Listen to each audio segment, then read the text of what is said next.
What's up, Holochroniclers, Star Wars fans, if you prefer. Nobody calls you. Anyway, we didn't talk about the name of the show, but anyway, this is Holocron Chronicles, talking about Star Wars on the Secret Friends Unite podcasting network. This is episode 138. I am your Jedi Master of West Michigan, your humble servant, Charlie Carden, joined as always by my number 2/1 guy and other Jedi dude, Peter Stein. Peter, good afternoon. Hello. Good afternoon. And in his second to last appearance, or so he says, in podcasting for the history of forever, my dear, dear friend, going back just as long as the subject matter that we're going to be talking about today, 30 whole years, Jonathan Sear, a.k.a. Jonny Rose, joining us from the Pacific Northwest. John, good morning to you. It's definitely morning. Was that the year that we met? Was the year Shadows came out? Or was it? We met. We see you already told people what it's all about. You've ruined the illusion. I'm just kidding. I think we met in 95, probably the fall. Because we were both in the same residence hall, Holden Hall, Michigan State.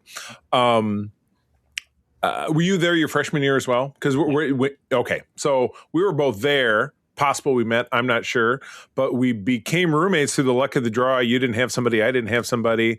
I knew Todd Oxford. The three of us became friends, and the whole Secret Friends thing started. Well, so, I mean, somehow we both had roommates that we both ditched, if I remember. Yeah, or were ditched. With me, I got ditched. I got ditched. And I ran away from the person that I ran. I ran so far away. Oh my God. Yeah. So far away with him. But anyway, but yeah, no, John is wrapping up his podcasting time, moving on to other pursuits by talking about the Shadows of the Empire, which was this great thing. We've covered it on this show a long time ago in its previous iteration. It was Mark Carabin and Todd Oxford and myself. But this time around, I'm tackling it from who at the time was my kind of compatriot in hugeness of Star Wars fandom. John was a very, very big Star Wars fan back in those days. So I was learned and informed kind of by him. And then Peter, being much younger, he was only 5 or 6 years old when this came out.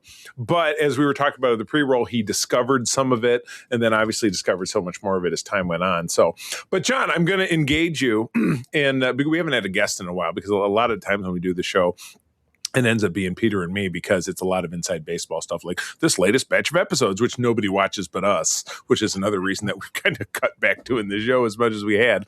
But something that's a carryover from the old show that Mark created is that let's hear a little bit about how you came to enjoy Star Wars. And then the second question I'll give you as soon as you tell me the first part. So how did you get into Star Wars? Tell us about Jonathan Sear and Star Wars.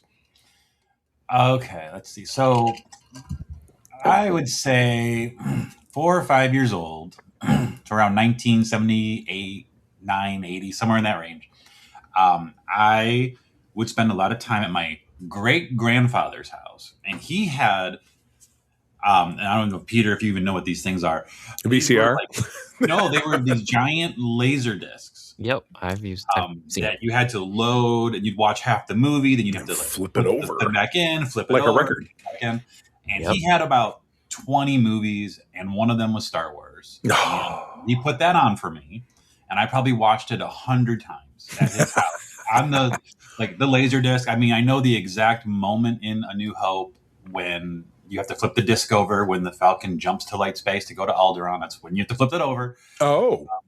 Yeah, and I just watched it over and over and over again. I remember seeing Empire Strikes Back in theaters. Me too. Probably Eastland. The theaters at Eastland, I believe it was in Dearborn Heights. John is also obviously from Metro Detroit, Peter, so he's from the other side of town. There's a Dearborn Heights had a movie theater right next to a Toys R Us. I remember we went to the movie. Oh, man. And then I went to Toys R Us afterwards and got a couple figures, and then that's what I got every year from, you know how it is when they find out you like something, you get Star Wars everything to this day, and Christmas. I just turn it out. Fine. When you were a kid, it all was fine, Sure. Oh, all these different figures, you don't care. But when you're an adult, you kind of get tired of Oh, here's this piece of crap dollar store Star Wars thing I found, and here, happy birthday. Like, no, thanks, I don't need that crap. But it just took off from then. I remember getting an AT-AT for Christmas in 1980, and that was like the greatest. I got the Falcon that year. That was my big one. I just remember opening that thing and being, oh my gosh, you got to be kidding. Yeah, I know. This is the coolest thing ever. It had the little, it was electronic, and the guns went, and they glowed red. Those were the exact right sound effects. Yep. Yeah. I remember seeing those. Went from there. I remember, we went to see Return of the Jedi in the theater, and I was older, and I have really good memories of that. Yeah. But, I got toys all the time. Every Christmas, every birthday for probably a good 5 or 6 years. It just dominated my life. And then, like for you also, Charlie, I know there were other things that took its place just because Star Wars went away for a while. Right. I think G.I. Joe, He-Man. Yeah. It was all mushed in that early to mid 80s part. Yeah. Yep. Turtles, stuff like that all kind of took its place. But, I never got into... I don't remember when Expanded Universe really started with books. I didn't really care. 91. 91. Yeah. I know because Heir to the Empire is as old as I am. Okay. That's when it started. Yeah. So I didn't get into those. I didn't like Splinter of the Mind's Eye as a title. I think was like the first book that they wrote. Right. Yeah. 78. I didn't do comics. I didn't care about anything. Yeah, I was going to ask you about the comics because that was the main way that things kept going between movies back then. But if you didn't read comics, then you wouldn't find your way to it. Yeah, didn't read comics. I was never a comics kid growing up. Yeah, or anything really. But yeah, so my Star Wars indoctrination was my great grandfather. Aww, at a very young age, and just stuck. I had heard the going to get action figures with your grandparents part from you, but I didn't know the Laserdisc part. So that's new information for me. That's a very, very cool story. I love it. Yeah, when I would spend the night, I would spend the night every Friday. It feels like every Friday. It probably wasn't, but it feels like I'd go to my grandma's house for my sister and I would go spend the night because my aunt and my uncle lived with my grandma, and they were like cool people to us young little kids. And she would take me to Kmart every time we go. And I could pick out one Star Wars figure. Kmart. I remember distinctly getting the Luke Skywalker X-Wing pilot. Black hair Luke Skywalker X-Wing pilot. They didn't care too much about accuracy back then. They would be like, we don't give a shit. You're going to buy it, 70s kids. And I was like Darth Vader for Halloween, and I'd get Star Wars birthday cake. So it was just the whole thing. Yeah. It's the whole thing. All right. Super important question. I love that Mark came up with this way back when. In the Star Wars universe, it's filled with absolute horrors, a million ways to die. If you were a character in the Star Wars universe, how would you think that you would meet your end? Just off the top of your head. Well, geez. Probably just get blown up by the Death Star, really. You think so? I don't know. I mean, reality, I'd probably get poisoned or something like that. You think so? Eating one of those. What's the Star Wars? Bad blue milk? Off. What's that? Toxic dart. Toxic dart. There you go. Yeah, prequel. I don't think I put myself in the line of danger too much. I don't speak out. I wouldn't get trampled in some like big protest thing like Andor did. But oh yeah. Just be on a planet and can't avoid getting blown up. Clearly just be like some collateral damage from something going on. Kind of like what's happening in the real world. Right. Yeah, exactly. Collateral damage, guys. Probably starvation. Probably when trade routes are in dispute, we'd starve. Oh, but of course, yes. Yes, and yes, we all know how much kids love seeing arguings in the Senate. So yeah, you could tell how that riveted kids. All right. Well, first and foremost, secondly, thank you, John. Appreciate that. Glad to learn some cool new story. But if you enjoy what you're hearing, we would love to absolutely see you over on our Secret Friends Unite Patreon at patreon.com/Secret Friends Unite, where you do get exclusive shows, including what's wrapping up right now. If you go back and listen to some of our older episodes, you can hear John and I talking about Doctor Who, which was a lot of fun. Got me to watch Doctor Who. But Peter and I are wrapping up talking about Ron Moore's Battlestar Galactica on the Facts of Geek Life. I also do a Bad Movies podcast with my wife, April, that is available exclusively on our Patreon. This is the way it works. Sign up for free. even if you stay free, we would just love to have you there checking out what we're publishing and all that kind of good stuff. But if you stay on board and listen to our audio and video, your first month is 50% off, and you can stick around for as little as $2 a month. So we would love to have you. Patreon.com/secretfriendsunite. Okay, San Diego Comic-Con is wrapping up as we are recording this. Things were pretty dark, not only for for Peter and our beloved Star Trek, because there was no announcements of anything really new, and Star Wars really did follow suit. The only thing that I saw that was of interest is there is a rotating museum exhibit starting at a museum in Philadelphia that is going to tour the country for 5 years. And I just yesterday came back, April and I took a day trip to Chicago, which is about 3 hours from us. And we saw a great exhibit about Anne Frank, which was a heartbreaker, but also really prescient to things, relevant to things that are going on in the world right now. But a great Spider-Man exhibit. So more related to obviously talking about this. That I enjoyed the hell out of. It wasn't extensive. You went through it in about 15 minutes, but still it was really, really cool. But the Star Wars, The Experience will travel about North America for 5 years. And there was a panel kind of giving away some details of that. And they show some art here in this link that we have. If something like this ends up at the Griffin Museum in Chicago, I would probably go see it. John or Peter? John, I know you're probably kind of past this kind of thing, but would you have any interest if it landed in Seattle or Portland? Seattle, no. Seattle, no. I would not make a trip to Seattle to see that intentionally. Yeah, intentionally. Well, I mean, I think I would see it if I was already going to be going where it was. Okay. If it was in Portland, sure. I'm not going to make a special trip to Seattle 3 hours away to go do it. Ugh. Yeah, no, it's the same as Chicago for us. Really, it's the same distance. Yeah, of course, yours gets even longer with traffic and, lightning bolts falling from the sky and torrential downpours. Things you get in the Pacific Northwest, right? I mean, I already know what they'll have costumes, they'll have weapons, they'll have models. I've seen that kind of stuff before at different Star Wars exhibits they put in museums. This is not the first time they've done museum exhibits for Star Wars. Right. Have they done, but like a traveling thing? Has that been I don't know where the Spider-Man thing that I am seeing where that's going to go. I mean, that might travel on from what I recall, it must have been a traveling thing because I went to see the Star Wars exhibit at a museum in Toledo. I doubt that was like the mistake by the lake place where it just was housed, but yeah. Oh, there was one in Detroit a couple years ago, I think, for Star Wars. What is it at the Detroit Science Museum? Because I remember seeing they had some of the original trilogy stuff there. Like I saw Luke Skywalker's costume from Return of the Jedi. Oh, nice. Boba Fett's armor. They had the Episode 3 Darth Vader. And there was a lot of stuff there. Yeah. Yeah. So they have traveled before, just not bringing set pieces. If that's what they're thinking, that looks like what they're recreating in this. Oh, gotcha. Okay. So Peter, does this grab you? If this ends up in Chicago, you might find yourself if there. it's nearby, I'll go take a look. I know. Because I'm one of those dorks that loves seeing things that were on camera. I'm a dork that likes seeing things. That'll be that could be the name of the episode. Then I can get up and look and see. Because when I've seen Star Trek ships or whatever, it's like, oh, look, I can see a paint stroke or something. When I saw the gold ships from Star Trek, I'm like, oh, look, there's the one that got broken. I can tell that they welded it back together.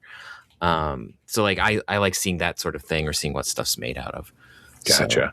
How the sausage is made. So anyway, but yeah, San Diego for both. And John, I know you don't keep that much up on Doctor Who, but I did a video not that long ago about how both Doctor Who, Star Wars, and Star Trek are all taking they're going into hibernation like a bear in winter.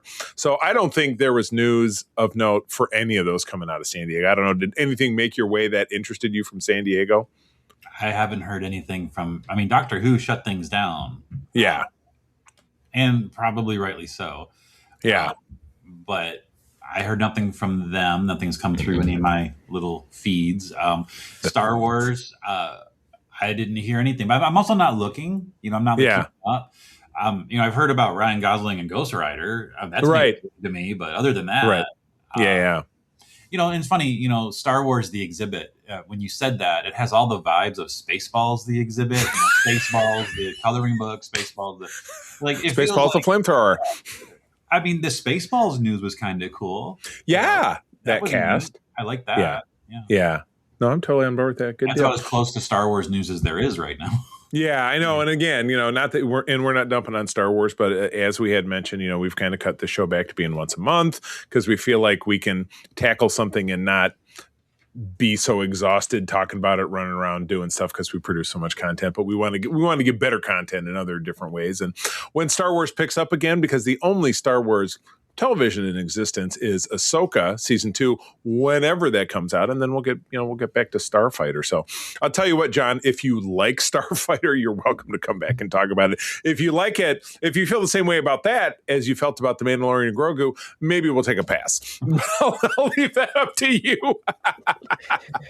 Oh, what a snooze fest that was. Oh my gosh. Ugh. I was, and we were on with Mark, and I love Mark. Mark is really good at finding good stuff about that. But man, the box office for the three of us are participating in our summer movie challenge. So Peter is participating as a non-competitor. And John smartly said, yeah, I think this is going to do shit. And I was like, I really think it's going to do great. People love Star Wars. Absolutely huge disappointment. Has not cracked $100 million. I read a headline when I was looking this up. It fell out of the top 5 after 3 weeks. And that was a headline from back in June. So, well, when you put a TV show and try to pass it off as a movie, people tend to pick up on that a little bit. Not as many people watch those TV shows as they'd like. As clearly they think, and it's evidenced by Marvel as well. But anyway, we're getting off on a tangent here, so let's steer it back. All right, Shadows of the Empire. Let's do this thing. Go a little round robin. We're going to keep it loose and somewhat. We'll just kind of keep it loose. But John, 1996. We're wrapping up the second semester of our sophomore year, hanging out there in Holden Hall. And let me get an exact date on when this actually dropped, because I feel like it was after the fact. Yeah. Yeah, so we were getting out of school in early May. I remember that's when we were breaking down the loft. That's where the Secret Friends Unite got scribbled on it, like I wrote it on there or something. The loft. It was, yes, it was a thing of legend. But yeah, I was looking for an exact. Does it give it? It doesn't give an exact date. It says 1996. Where'd you see May? I hit it on the Wikipedia and I clicked on the exact wrong one. So it's May. And so, John, you go back to Livonia. I'm back in Grand Rapids. Todd's back where he came from. And my God, in those days, how did we stay in touch? Did we talk to each other on the telephone? Did we telephone or email? That's a great question. But we somehow all became aware through Wizard Magazine or whatever the hell pre-internet bullshit was, the way we found out about the stuff. That this was coming to be. It was going to be a Star Wars project that did not have a movie involved or a TV show, which was not done at the time, but it was going to have a soundtrack. It was going to have a novel. So that was the benchmark of it, a novel, which I feel like I tried to reread again maybe 5 or 6 years ago, and I didn't make it. I don't know about you. Probably distracted by some other thing. But it was going to have a CD or a soundtrack, a video game, which Peter touched upon, and then what else? A comic book and action figures.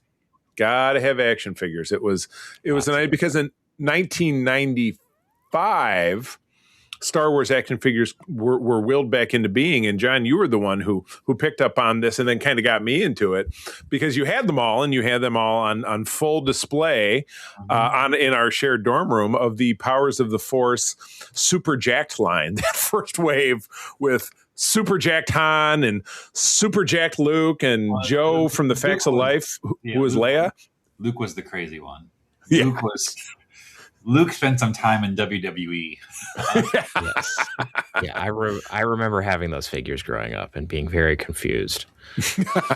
I don't get it. The thing with those figures was it didn't matter how crappy they actually were. It was just the fact that they existed again for right. I had them as kids, and it was like, oh, and they look better because actually, despite all the muscles and all that, they were more accurate. They were so much more modern. The sculpts were better. Yeah. Right. But they were terrible, but they were starting like the faces were recognizably who they were supposed to be. Like a human being. Yeah. Yeah, kind of, maybe, sort of, but yeah. The quick description is, it says May 96. You hit it, but multitude of projects or products, including a novel, comic series, video game, trading cards, which we have. Todd gifted us some of those, so I kept them. So I have some in a binder somewhere. Soundtrack and a toy line. This was an interquill between Star Wars Episode 5 and Star Wars Episode 6, and gave us new characters, of which it's on the other side of the room for me, but I do have an updated version from the Black Series line, which I don't collect anymore, the 6-inch Star Wars figures of the villain, Prince Xizor. Great story behind that. And Dash Rendar. What do we call Dash Rendar, Johnny? Well, he was Kmart Han Solo. But for modern audience, it would be Temu Han Solo. Yes, Temu, or what's the other one? Wish. So, all right. So it's May. John, do you have any recollection of how this came to your awareness? No. Me neither. Honestly, I don't remember how it showed up. I think we caught wind of it through something, that there was a multimedia Star Wars project. They made a big deal about it. Where it came from, I don't remember how we even got our news back then, because I don't recall it all. Because that was like the beginning of the internet, really. Exactly. For us normal people, I feel like we would go, like when Power of the Force came out, I remember, I think there might have been some card backs that were advertising Shadows of the Empire figures. There you go. Or, gosh, remember the comic shop in Lansing that we would go to? Michigan Avenue. Yeah. Could have easily been them that talked about it, but I forget how news was. I forget how that kind of news was actually. How was news disseminated? It was a newspaper. I knew it was a book, and I knew for whatever reason, such a huge deal was being made about this one. Like, this one matters. Almost like they were like, this is what really happened between. Now, it's just a marketing thing, but of course. I was like, oh, they might make this into a movie if it's really successful. So, like, okay. We were dumb kids, Right. Well, and there was no precedent. No, I mean, because we found out about it by accident. You know what I mean? So yeah, exactly. So when it came out, I don't remember the details of how we learned of it coming to be, but I remember getting the book right away, and enjoying it. I mean, I thought it was pretty good at the time. I reread it probably a good 10, 15 years ago, just on a whim. Right. Same. I was like, oh, this really isn't all that good. I mean, it was okay, but I've still got it digitally, and I think I made it a quarter of the way through it, and then have an ADD anyway. Some keys jingled, and then I was off looking at something else. When there was no Star Wars for 10, 12, 15 years, sort of, not really. Right. It was neat to have that come out, and then it kind of turned into the Phantom Menace was out 3 years later, and the special editions came out a year or so later. Right. So it was kind of this little rebirth in a ways of like drumming up interest, but really it was just it wasn't something new. There hasn't been something new like that for Star Wars in a while. Right. That kept the same characters. Like, oh, and there's some new characters, and so it grabbed the interest. Plus, the video game, which I know there was an N64 video game. I never played it because I didn't care about video games that much back then. I knew there was comic, but the comic is just the graphic version of the books. So yeah, I didn't care about that. And I feel like that was later for me. I feel like for me the figures, which I had. Yeah, many of all the figures in the book. I think they was it. All right, we'll shift gears for one sec. Peter, so you're a 5-year-old little youngling. You're 4 years old. I was 4 when this came out. Oh my goodness. All right, so talk to me about how you discovered it. What's your first memory, and where did it go from there? Discovering it, a generation later, like years later, more as a older kid. Yeah. So at this point, I had only seen the first Star Wars film. I hadn't seen Empire Strikes Back yet because it was too scary for a 4-year-old, particularly because of Dagobah and some of the carbon freezing chamber stuff. But so I had seen Star Wars, so I loved Star Wars from what I had seen. The first thing that I remember about Shadows of the Empire was the action figure line, because we had been getting like because Power of the Force came out like a 94, something like 95, that. Yeah. So it came out around that time, and it was like, oh, we can have action figures. And so I remember getting some of the play sets with like, the Death Star bridge and all that stuff. Like we got the really little ones. But I remember the little ones that open up. I remember those. We had one or two of those, but yeah. Little tiny guys. So, but I remember distinctly getting like a Chewbacca action figure that had the Shadows of the Empire branding on it, and being like, "What is this? I don't know what this is." And obviously, as a 4-year-old, you're not going to go out and get the Star Wars book and read that, especially with Xizor and things that he does. Probably not the best idea. He was a very naughty man. He was an interesting dude. So I remember that. I remember mostly that, and then I do remember one of my friends who lived nearby had the N64 game, so I remember seeing part of it. Like when it rolled around when I moved and it was later, I remember finding the book and reading it. So I think I read the book in like 2001 or something around then. And then was like, oh, I actually enjoyed this, and then got more into it. And I eventually picked up the soundtrack. I still haven't played the game or read the comics, but like I've gathered bits and pieces of Shadows of the Empire since then. And I remember reading it right around when the prequels are coming out and being like, oh, this is kind of a fun story that still deals with the original trilogy. But yeah, it was definitely a quick psych up to lead everyone to Phantom Menace is coming out in a couple years. But because I remember this came out and there was a little bit of a hype, and then so this came out in 96, and the very next year, I think the special editions released. So right. I saw, which we've talked about on this podcast a couple times, but the first Star Wars film I saw in the theater was The Empire Strikes Back. But it was the special edition. Right. So then I had context of what Shadows of the Empire was about, because then I actually knew, oh, Hans and Carbonite, this is what this happens. And then I saw Jedi. So yeah, so that's how I was introduced to Shadows of the Empire. What very, very little I remember of it. Right. All right. So John, we're reading this book. There's a couple of key new characters that jump out. So you had already tipped on our villain, the lizard sex man. Lizard sex man? We'll call him lizard sex man. That is the Prince Xizor, and then there's the Wish / Temu / Kmart Han Solo, which is Dash Rendar, and his ship, the Outrider, which is basically if you took the Millennium Falcon as a kid and broke it up and then grabbed some super glue and then kind of stuck it back together. It's what they call kit bashing in the Star Trek world. So what about either one of those characters did you enjoy? What do you even remember after all this time? Like, what do you think was kind of cool, different, or stupid? I didn't like any of those characters. I thought they were stupid. And the reason I hated Dash Rendar. Hated it. I said, this is just, they don't have Han Solo, so they had to create a fake Han Solo. And then they get rid of him, too, I think. Yeah. For whatever reason, the stuff with Xizor didn't really stand out to me. Like, this is a really problematic dude here. When I reread it years later, I was like, oh, this is really bad. This is some real bad stuff.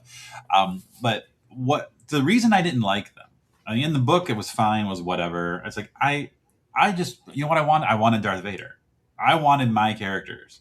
I didn't have these new people. It's like, oh, we don't have Han Solo, but here's sort of Han Solo. We don't have Darth Vader. Here's it's like getting a stepdad, right? Yeah, a little bit. And then I'm your dad now. Funny, because we were so into the Power of the Force action figures when they came out, and then these stupid Shadows of the Empire figures come out, and you have, I thought Xizor looked ridiculous, and Dash Rendar I thought looked ridiculous, and then you have Chewbacca in his little Snuva disguise, with Cyborg Chewie.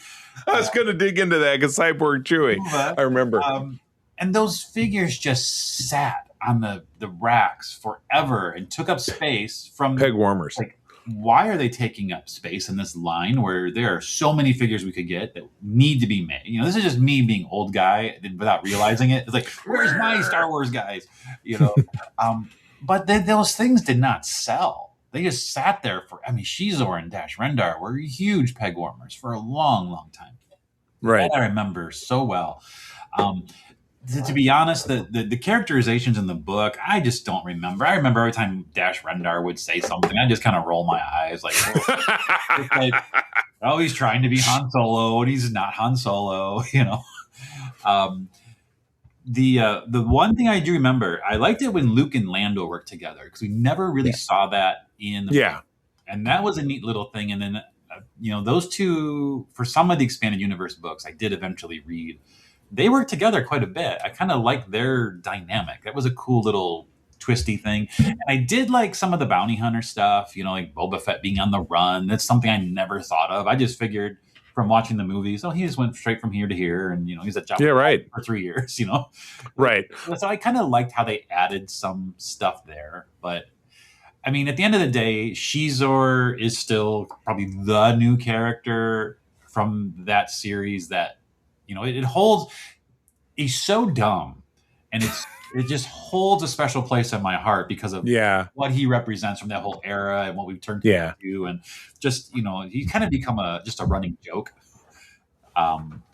So I think he's the one that stood out the most to me. Dash Rendar I just hated so much, but most people actually like Dash Rendar.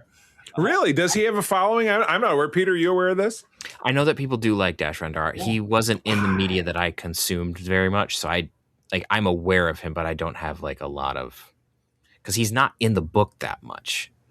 No, it doesn't seem like it. And they talk about like, well, you know, he was with us at Hoth and we paid him $50 and he was one of the protagonist guys. He's the protagonist of the video game. He's not really in the book. The book focuses on the characters from the films primarily. Yeah. Well, that's, I mean, which is, John, obviously something that, like you said, you would enjoy more. But yeah, you're right. They tried to push up. And at least, so I'm trying to remember the original line. So there was Cyborg Chewie, Xizor, there was obviously Dash Rendar, and then we had Luke.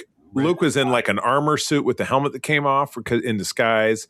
You had a reissue of Bosk, which we saw then, Leia as Bosk, which we then saw in Return of the Jedi. Boosh. Bosk? Yeah, Boosh. There you go, Boosh. See Leia in a Bosk disguise. Oh, you see her just pull off the hat? That'd be kind of sexually confusing, wasn't it? Your lizard brain. With Xizor. Now you're writing your slash fic. Oh yeah, Peter's like, meh. I bet that maybe out there. By the way, John, you did coin the title of this episode, Xizor Weinstein. That's not the name of this episode. I heard you say it. I bet you didn't think I heard you say that. But all right, so looking down the road, obviously, you know, Disney bought Marvel in 2012 or 2009, one of the two, and you know they just wiped this right out. It doesn't exist anymore. But they managed to squeak back in, and they said, well, it's only stuff that's in the movies, but of course in the special editions, which Peter has talked about kind of being his entry point. In A New Hope, as there, you know, Luke's driving his broken down little speeder bike into Mos Eisley, I believe it's at least said that you see the Outrider taking off in the very distance. So it's like he existed at that. So he's canon, right? Do we ever figure out if Xizor was canon? I mean, I know the race is. Xizor is allegedly in the Phantom Menace in the background. Oh, allegedly. I was scrolling through the Wikipedia. It doesn't tell me where exactly, but he was so far in the background that his Micro Machines figure was used. So it wasn't actually an actor. Oh, are you talking about like in the stands of the pod race? I think it may have been in the stands at Mos Eisley. How do you even... I'm going to call bullshit on that one. That doesn't make any kind of sense. There's all sorts of things that get put in the background in Star Wars films. So, oh my God, that's how people get the names. Like, I have those books. I don't know if they're canon, but when in particular when the prequels came out, and this was also true with like Rogue One and like Solo and even some of the sequel ones, that you get those books from DK Publishing that they have like, and here's all so and so is this thing and that thing, and I don't think those are canon, but yeah, that would be like, and he was this little tiny puff dude and in the way background or whatever it is. So I don't know. What do you choose to believe, John? Do you choose to believe he's canon? Yeah. I do. Yeah. All right. I honestly, where I thought it made the most sense to bring him into real canon in a movie, because I thought it was set up perfectly for this time frame. Everything was. I wanted him to be who appeared at the end of Solo. Oh, for God's sake, Instead of yes. Maul. Absolutely. I thought that would be perfect. And that he could be like the antagonist of however those stories decided to go. Right. So that made more sense to me than bringing Maul back. But you know what? Who, if you were purely a moviegoer, you would have thought it died at the end of episode 1. The species of whatever Xizor was. The Feline or Fallopian. I don't know. The Fallopians. Yeah, we're going to go with the Fallopians. I don't know if I could use that for the episode title. I the know that we'll try.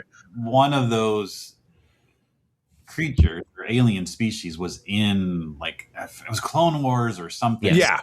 So, if their species is canon and whatever, it's like, okay, Xizor's there somewhere doing something. Maybe he's just spending his time watching. Was he a kid at the pod race? I mean, no, I actually found the picture. Okay. So it's not just him. There's 2 little Xizor figures used in the background in the Mos Eisley or the Mos Espa pod race arena. Next to all the colored Q-tips. So they're on the steps. So they're really, really, really hard to see. But there are 2 falling next to each other. So there's 2 Xizors next to a Chewbacca on the steps in Mos Espa. Xizor and Xizor. Yeah. Hebrews and Shebrews. Yes, exactly. Yeah. Okay, so there you go. He's canon, and oh my God, he has a sibling. Peter, you're a canonist as well as I am. Any other parts of this that have endured to canon that I'm not thinking of? I don't think really much came in canon-wise from the book, other than obviously the Feline came into Clone Wars. Right. Black Sun was mentioned, especially during the Clone Wars, but the Black Sun hasn't really done much of anything. That was something that I thought was going to pop up in Solo when they brought in the Crimson Dawn. I was confused because it was like, why invent another underground thing? Like, just use Black Sun. Yeah, right. Because why not? Black hole sun. Was this the first appearance of a swoop bike? Allegedly, it was. I believe so. It's also in the video game is also the first appearance of the Imperial troop transport. However, that was being designed for the special edition, so it wasn't designed specifically for the video game. But it's the first. The troop transport. You don't mean the one that's like the kind of block, kind of triangle, or it's got the Lambda class wings, and it's got the big bulky. Okay, so it's not the thing that they worked back in that was a toy from the original movies. It was a land-based vehicle. They had all the little pockets around the. No, the guys on the outside. That was Mandalorian and Rebels. No. Oh, I'm talking about the ship, the cargo transport, the cargo troop transport. Yeah, so that made it into canon from here, even though it wasn't originally from here, but it did. Yeah.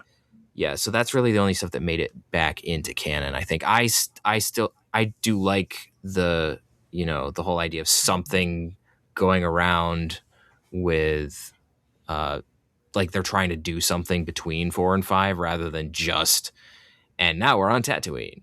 So I like that there was a little bit of something going on, and I like the idea that.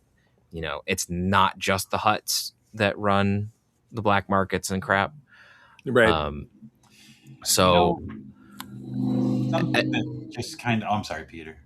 Oh, I was just going to say, as much as and as much of a schmuck, scumbag, whatever Xizor is, to me, it makes sense in the fact that he's a criminal, he's a crime boss who is putting on the veneer of I am a very fancy schmancy dude, but I'm actually like a degenerate scumball. And so it really, as problematic as he is, I suppose, I think it makes sense for this kind of character, especially with what the Feline are capable of doing with manipulating people with their pheromones and crap. So I thought that was that fit of him being just an absolute douchebag. So he stinks of love. I might change that to the name. So I don't know if I want to put Weinstein in the name of one of our episodes. See if we don't get canceled. Just when we were talking, something that it's not specifically something that's canon, but I do remember this now that my memory's been kind of rattled a little. I remember in that book, it described how Leia acquired the thermal detonator that she then used to threaten Jabba in Return of the Jedi. And I'm thinking that it's kind of like my first memory of this need to explain the origin of every single thing that you see in a movie. You know, like in the Solo This movie, fork. this is how Han got his gun. Woody from Cheers gave it to him. You know? So, you know, like, oh, this is how she got that costume. This is how she got that thermal detonator. This is how this is. It's like this over explanation of. Yeah. I mean, getting the costume I understood. Yeah, because that did fit with the plot a bit. But like getting the thermal detonator is like, why? You can just go to like Bombs R Us run by Jawas and you'll find one. So. Oh my God, that I didn't remember. So that was a good inside bit. So, all right, final thoughts before I reveal my favorite piece of merch from all of Shadows of the Empire. So, Peter, parting thoughts on Shadows of the Empire as we look at it. It's Pearl anniversary. I had to look up what a 30th anniversary, which is a Pearl anniversary. Mm. Your final thoughts on Shadows of the Empire at this juncture and what it means to Star Wars now? I enjoyed Shadows of the Empire for what it was. It's not like the most amazing thing, but you have to remember that Star Wars sometimes doesn't have like the most amazing things that it releases. It just kind of like does things like Mandalorian and Grogu, and we get to play around in the universe again. So for me, it was something that like I enjoyed the story for what it was and enjoyed all the little world building stuff that it kind of stuck in there that got a bunch of it got like incorporated into other EU things. Like the Black Sun was a menace throughout different books later. So I like the Shadows of the Empire for what it is. I know it's not for everybody, but I enjoyed a lot of the silliness and some of the world building for it. So, yeah. Fair. Jonny, wrapping up 30 years of Shadows of the Empire. It was a product of its time.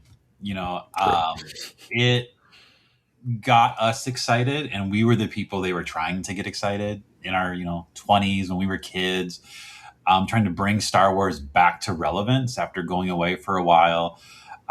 It was a big, well, I guess that maybe it's really my first real exposure to something that was considered to be a multimedia event. Like, what does that even mean? I didn't know what. Yeah, right. Of course, then I also was disappointed. Well, it's everything but a movie, which is what we all probably would have wanted more than all these other things. Right. But at the time, it was good for its time. I don't think it holds up super well. I don't really think it's very impactful at this stage anymore. It's like they find ways to weave in little things, like the Feline have shown up here and there. And, there's some cult following for Dash Rendar, which I think is kind of funny, especially because I hated him so much. I hate you so much. But it's a thing that happened that brought some excitement to Star Wars back. And then I think it's still, here it is 30 years later, people still know of it. It was far more impactful than most other EU novels outside of like maybe Timothy Zahn stuff. Right. Yeah. So, but it was because of how unique it was. And it was one of the very first things they did like that. Right. So someone right now picking it up would probably be like, what's the deal with this? Who cares? This is what's the deal with this? They go all Seinfeld on it. What's the deal with airline peanuts? So it obviously, as you know, Xizor's memorable for us, and the time was really fun. And that was when we started collecting the toy line again. So it fit in 96, 97, and a lot better than it would now in 2026. Exactly. Well, it's judgment. I don't know if those figures they released, because they have released for the Black Series, Dash Rendar and Xizor, which I picked up, and they released a 2-pack of Bouche Leia, which was a repaint, which is of course why I don't collect the line anymore, because everything is a repaint. And then Luke as whatever the hell Crimson Red Guard guy, which I did not pick up that 2-pack. So but you know what? If I saw it, I might. Then again, I already have a Bouche on my shelf, so I'm kind of all set there. So if I found the Luke, I might. If the Leia Bosk figure comes out, I pick that one up. Oh God, yes. You know what? And if you're listening, Disney, if it's out there somewhere, send those checks this way. Christmas colored R2 units. It would be a good Put Leia in a Halloween there you go, outfit. a Halloween line of. There is a Halloween line this No, year. but they can be dressed up as other Yeah. characters. Oh, other Leia in a Bosk outfit. Oh my God. And then finally, my favorite piece of merch, and John will appreciate this, and then maybe Peter, you've seen it at my house, but in the summer of 2016, the story has been told many, many times, was visiting my beloved Argos used books and comics here in Grand Rapids. Jim, who was the owner at the time, who had been an employee there, at least since I was a kid, had in his possession from the summer of 1996, a PVC statuette produced by Applause of Prince Xizor, a classic collector series. I dropped an image of it here in our chat. Series 10 of Prince Xizor vinyl doll, which I'd have to go up and look. John, is it a bank? I feel like it's upstairs in my living room. I feel like it was a bank. Like you could drop coins in the back of it and take them out the bottom. Charlie, it's here in my closet because you gave it to me when I was in California. Oh my God! At the bottom, you're right. There is a little. I thought I still had it, but I forgot that we met in Kalamazoo a few months ago, and I gave it to you, not knowing if you would accept it, and you did. Want to know what's really funny? I think I remember seeing that in Argos back in '96. That's probably the same. Oh my God! That's what I'm saying. It's probably the same one because I remember it sat there for 20 years. I saw it in Argos in '96 too. I lived like 2 blocks away when Shadows of the Empire came out. And I remember going down to Argos at one point and looking around. I distinctly remember the Luke Skywalker from the Rancor pit figure. And I think it was right next to that. Oh, my God. I can't believe that simple piece of statue is connected all three of us, and the two of you have never met. Whoa. This took a turn that I didn't think it was going to take. But yes, no, John, that was the trophy for our summer movie challenge for many, many years. And John won it the final time that we did the classic challenge, but it was in my possession, and John said, hang on to it because I'm moving or I'm redecorating or whatever it is. And then he finally, when we retired that classic challenge, he says, why don't you just keep it? I think that's fine. We won't really bandy it about anymore. But then when I knew John was going to be here in Michigan a few months ago, we were meeting for lunch, and I said, I'm just going to surprise him with it, and we'll see where he goes with it. And he immediately accepted, and it is now home forever with John until he has to pass it off on one of his kids after he dies, and it goes in the trash. It'll be in a landfill. You never know. Maybe I'll just bury it somewhere, and then future generations will find this archaeological find. Oh, what is this? What is Will this? you put a note in it? Yeah, because plastic doesn't biodegrade. Well, yeah, so you have the little spot where you can put the coins in. It's a bank, I think. So somebody open it up and pull out a note, stick it in there, and it just says, you. I'll put something in there about wanting someone to avenge me and just set up some crazy story. Write it as like a prayer to your household god or something, and then someone in the far future gets very confused, and then it gets put in a museum of like household god from the early 20th century. Household god. It would be pretty hilarious. From the late 1900s. Yeah. Which is what they refer to our era now. All right. Well, gents, that takes us to the end of this program. Johnny, my honor having you here. This has been great. I know this is not your thing, but you came on board to do this because I asked you to, and I'm very, very grateful. So thank you. John's final podcasting appearance with us will be when we wrap up the Summer Movie Challenge, which, again, Peter was also a part of, which is going to be an absolute clusterfuck. I just can't wait we didn't do so well. Oh my God! I don't think I did either. So I'm absolutely certain I lost, but I know Peter is the only one. Now, Peter, again, playing as a non-competitor, was the only one that had either. I think Backrooms. You had Backrooms as my dark horse, yeah. And Backrooms was an enormous hit that John and I were like, "What the fuck is this? We're not going to bother." What is this movie? I never because heard I know the internet lore. Yeah. Oh my God! I've decided for future years I need to consult with my kids about what big YouTube or social media sensation movies coming out that I've never heard of. I need to keep in mind, Yeah, right. Otherwise, it is such a crapshoot. But we will continue to do that, but we won't do a podcast about it. But I would love it if people listening to this, if you have an interest, just as a sidebar in domestic box office performance during the summer movie season. John and I do, as we've been talking about here, a top 10 returning and their scoring and all this different stuff. And Peter joined in just kind of as a lark, but no, we have a good time doing it. So, but with that, friends, that's our show. Peter, where do people find you out there if they want to talk about Dash Rendar or your thoughts on the controversy of Xizor? Where do they find you? Well, you can find me on most social media at Petrus Aquinas. I'm not terribly active, but if you poke at me and say, hey, I want to deal with some of this stuff and mess about, then I'll probably respond. Otherwise, you can find me on our Discord. You can find me on ELH's Twitch and Discord, where we play Star Trek Adventures. You can also find me behind the scenes on Starship Excelsior. Behind the scenes, my goodness. And I do maintain all of the social media for Secret Friends Unite, which can be found in all those places with the exception of X and TikTok. We don't really mess around with those. Personally, I am at the C3, TheCeeThree, at all those places. I also do, and I've got to get one in to talk about San Diego Comic-Con before the day is through. I do my little 3-minute kitchen chats where I just kind of catch up on stuff I don't have time to talk about on our regular programs. You can find those on all of my socials, all the Secret Friends Unite socials, and of course, on our YouTube. secretfriendsunite.com is where you find all of our programs, our audio podcasts. You find, in particular, our Spotlight interview segment on our YouTube channel, where you see us talking to famous folks all the time. But other than that, thanks for tuning in, frankly, folks. Thanks for tuning in. My God. Oh, glitch in the Matrix. I'm going to tell you, as always, that sharing is caring, and to keep on trucking. May the force be with you. This podcast is part of the Secret Friends Unite podcasting network, available on Apple Podcasts, Spotify, and podcast services around the galaxy, as well as video on our YouTube channel. You can support Secret Friends Unite by becoming a Patreon member, get bonus programs and more over at patreon.com/secretfriendsunite. Join our Discord community for even more discussions on all things geek. For all the latest updates on Secret Friends Unite, make sure to follow us on Threads at secret.friends.unite and visit secretfriendsunite.com. Find our merchandise at TeePublic and Redbubble. Thanks for listening, and may the Force live long and prosper.